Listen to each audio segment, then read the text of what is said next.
Why Naoya Inoue's genius is more dangerous than his power. So what is genius in boxing? Because when people hear the word genius, they often think of someone flashy, someone unpredictable, someone doing things that look impossible. But boxing genius is not just flair. In boxing, genius is pattern recognition under pressure. It is solving violent problems in real time. It is seeing what your opponent is showing you and understanding what they will show you next. It is not just skill, it is implied intelligence. That is what makes Naoya Inoue special. Yes, he has speed, yes, he has power, yes, he has timing, but those are only the visible parts. Now, the real danger is that Inoue understands fighting at a deeper level than most opponents. He is not just reacting, he is reading, he is processing, he is guiding the fight towards conclusions that he has already seen before they happen. That is genius in the boxing context, not just having tools, but knowing exactly when to use them, not just hurting people, but understanding how to manufacture the conditions that will make the hurt inevitable. And that is why Naoya Inoue is so dangerous. Because power can be respected, power can be prepared for, but genius is different. Genius makes the opponent feel safe 1 second and then lost the next. So let's talk about smart boxing. One of the laziest things people say about punchers is this: he is just a puncher. But what does that even mean? Because if a fighter keeps knocking out elite opponents across multiple weight classes, are we really going to pretend that this is accidental? Are we going to act like repeated domination is just brute force? That reading of Inoue misses the point entirely. Because he is not just a puncher. He is a thinker with bad intentions. His offense is structured. His pressure is intelligent. His feet are organized. His eyes are always collecting data. This is smart boxing. Notice how often Inoue does not rush the finish. He does not fight like a man desperate to prove power. He fights like a man building a case. He probes, he feints, he shifts range, he draws reactions. Then once he understands the defensive rhythm, he starts punishing the rhythm. That is not reckless aggression. That is informed aggression. And there is the difference. Now, some punchers rely on power to erase mistakes, but Inoue uses intelligence to reduce the number of mistakes he has to make. That is why the just a puncher label does not survive the film study. Because the more you watch him, the more you realize the knockouts are not the evidence against his boxing IQ. They are actually the evidence for it. Knockouts are engineered. This is the core thesis. Naoya Inoue's knockouts are engineered. They are not improvised. Now, of course, every fight has chaos. And of course, there are exchanges you cannot fully script. But the finish is usually the final expression of a process he has been building round after round. And this is the key. He does not simply wait for an opening to appear. He helps create it.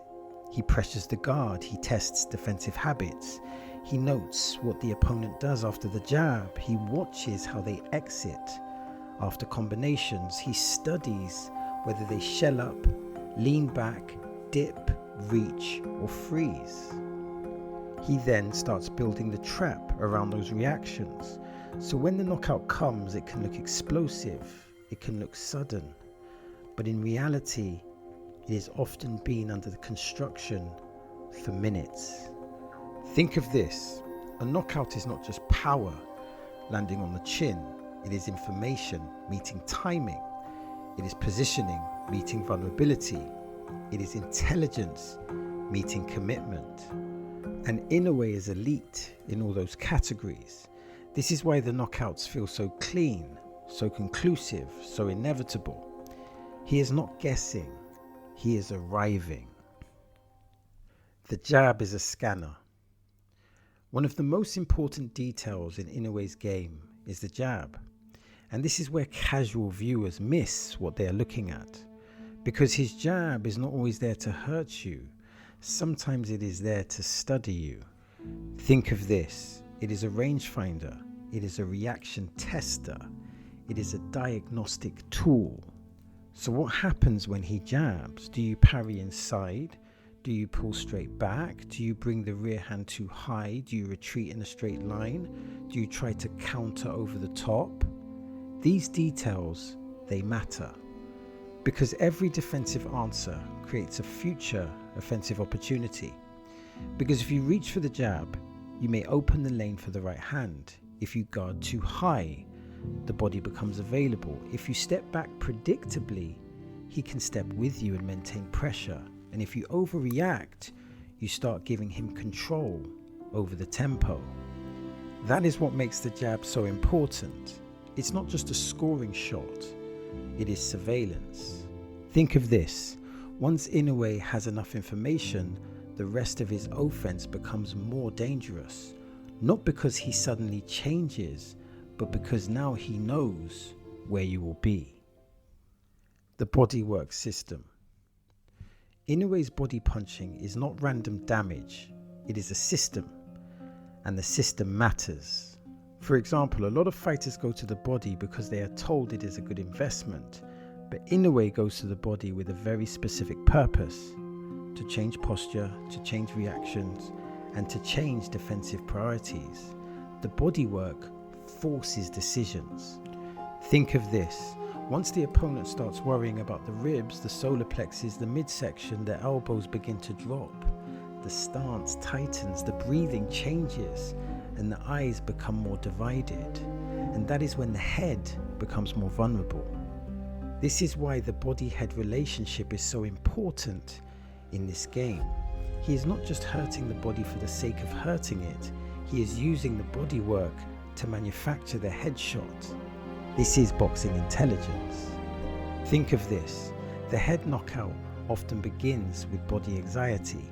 Once a fighter becomes too aware of the dangers downstairs, upstairs becomes harder to protect, and Inoue understands that chain reaction at an elite level. So when the headshot lands clean, the real story may have started 2 rounds earlier with the body attack. Again, the knockout is engineered. So that's the end of the video.